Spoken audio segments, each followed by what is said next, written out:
guys, so this is Fitness Week on my channel. Holla back. You guys have been asking me to do like fitness videos, so I figured I'd dedicate an entire week to fitness and health and wellness. I've changed a lot of bad habits that I had in the past because my senior year of college I was extremely busy, and a lot of times like I wasn't eating right. I rarely went to the gym my senior year. I took a weight training class, and that class really boosted my my need and my want to get fit and get healthy. So I learned quite a few things from that, and so I want to share that knowledge with you guys and also show you guys my fitness routine right now. Weight training, which is what I'm going to talk to you guys about, is individual and specific. This isn't a makeup tutorial where you can copy the exact look that I'm doing. This is something completely different. It's only to give you guys an idea of what it is I'm doing to motivate you guys to get up and get out there and focus on your health. So you got to make sure that if you're going to do a plan or a fitness plan, or you're going to start working out, that you start with things that you're able to do and gradually progress from there, because weight training is also progressive. I mentioned weight training, which is basically what I practice when I work out. Weight training, to a lot of people, they associate it with, you know, bodybuilders and stuff like that, and like lifting heavy weights and being like, hey, I'm lifting 200 pounds, but no, it's not like that. There's thousands and thousands of different ways you can incorporate weight training into your exercise routine. For myself, is I want it to give me a more slender, a more leaner look, more toned, more definition, to build my strength and also to build my endurance. So that's why I'm doing it. With weight training, you should work out at least 3 times a week. I usually just go 5 days a week, and I go for about like an hour. Sometimes an hour and a half. It depends on what it is that I'm doing. I begin by warming up. So a lot of people associate warming up with just stretching, but actually warming up is, you know, what it is. It's warming up the muscles. So this is when I do cardio. I get in the gym, and the first thing I do is I hop on the elliptical. I love the elliptical because it's a total body workout. You have, you know, the arm rails, the arm thingies, the jiggers. So I amp up my resistance to, right now I think I'm at a 6-7, but I'm progressively moving up. I end up doing like 1.5 miles. In those 15 minutes, burning like 150 calories. So that's what I do there. I try to use about 30 minutes for cardio. So then after I do that, just to switch it up, I go on the treadmills. The whole time that I'm on the elliptical and the treadmill, I focus on my heart rate. The heart rate is honestly what's going to determine what kind of workout you are doing, if you're doing high intensity or low intensity. I love high intensity workouts because you burn a lot of calories in a very small amount of time. So you're doing a lot without, you know, being on the treadmill for like 2 hours, like, hey, I'm burning calories, but I'm just walking. No, you're keeping your heart rate up, you're sweating, you know, I love that feeling. I'm sweating, I'm burning calories, you know, and I'm doing it in the smallest amount of time. So that's what I do on the treadmills while I do high and low intervals. So that includes speed walking and then running, speed walking, running, speed walking, jogging, running. You know, I switch it up, but I make sure to keep my heart rate up. After I get off the treadmill, I'm good to go. I head into one of the like workout rooms. I take out a mat and I begin stretching. A lot of people think that they should stretch before they even do cardio. I don't like to, because that means that you're stretching cold muscles, and that's not very good for them. So I always stretch after my cardio session, once my muscles are warmed up and they're loosened, they're ready to go. You can also stretch after the workout as well. So after I do stretches, I move on to the exercises. I'm sharing with you guys my favorite exercises, the ones that I found most effective. But other than that, I'm going to leave you guys with my exercise routine, my fitness routine.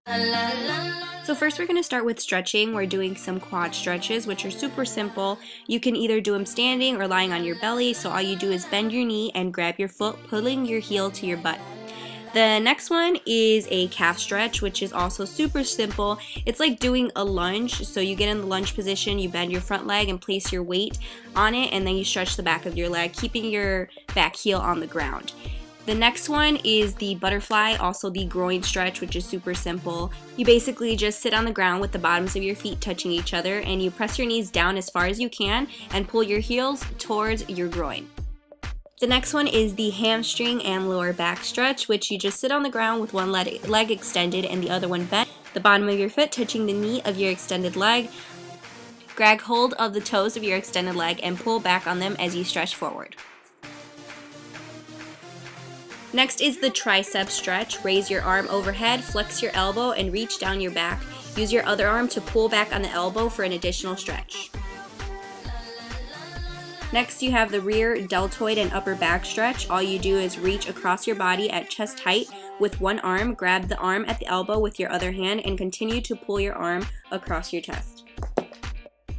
So, and now we're done with stretching and can move on to arm exercises. So I'm starting out with dumbbell curls. These are probably the best to target the biceps. So you start out in your starting position and you just contract the biceps to lift the dumbbells, bringing the dumbbells to your shoulders and then lowering them. So you can do them with both arms together, or you can alternate arms as you go. I'm currently using 12-pound weights on each arm for 3 sets of 15, but you obviously will start out differently than I do. Next, I'm going to be doing the bench press, which resembles an upside down push-up. So all you do is get in your starting position and you remove the bar or free weights, whatever you're using, and you just lift it up forward, extending your arms and then lowering the weight.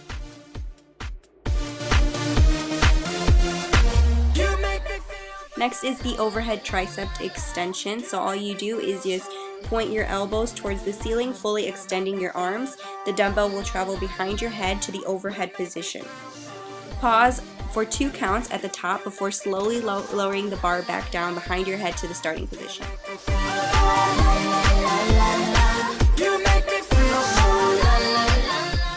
Next, for abs, I'm going to start out with crunches, but I'm actually modifying them by using a medicine ball, although I don't recommend that beginners start with medicine balls because it is adding weight, so it is more advanced of an exercise. If you want to target your lower abdominals, you can lift your legs up straight ahead and then bring the medicine ball toward your feet. Medicine balls are a great addition to any basic exercise and really help make it more of a challenge for you.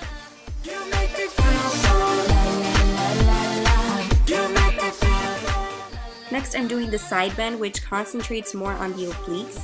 All you do is basically stand with your feet shoulder width apart, knees slightly bent, and with a dumbbell in each hand, arms straight at your side, slowly lean side to side, accentuating the range of motion. So both sets of obliques will work in each direction as you lower and raise. And you can actually work one side at a time. You don't have to do both sides at the same time. Next is the plank, which is a total core exercise, and you should hold it for about 30 seconds to a minute, just making sure that you're forming a bridge so that your weight is on your forearms and your toes. So you need to keep your torso as tight as possible and don't raise your butt or let your torso sag. Instead, make a completely straight line or a plank with your body. And I hold mine for about a minute. Now for your legs, if you want to work your quads really hard, you should do squats because they are the best for that. So you need to start with your feet shoulder width apart and just begin to lower your body by thrusting your hips back. Continue to lower your body by moving your hips back and bending at your knees and waist. Use a medicine ball for an added challenge. Now the squat heel raise is great for your calves, and what you do is just get in the squat position with your feet flat on the floor and simply roll up onto your tippy toes and hold for 2 counts, then lowering back down. Again, I'm using a medicine ball with my exercises, but I don't suggest you do if you are a beginner. Balance and flexibility are definitely needed to perform this exercise, but you can also hold on to something for additional support if you need it. Lunges are really good for toning, tightening, and shaping your legs. So put 1 dumbbell in each hand and just bend the forward knee until the thigh is parallel to the floor and the rear knee just skims the ground. The lead knee should not track over your toes. So just pause for 2 counts at the bottom and then push back on your lead foot to return to the starting position. Feel free to leave any questions. If you have any comments, go ahead, leave those down below too. And yeah, I will see you guys again at the end of the week with another fitness video. So thank you guys so much for watching. Bye!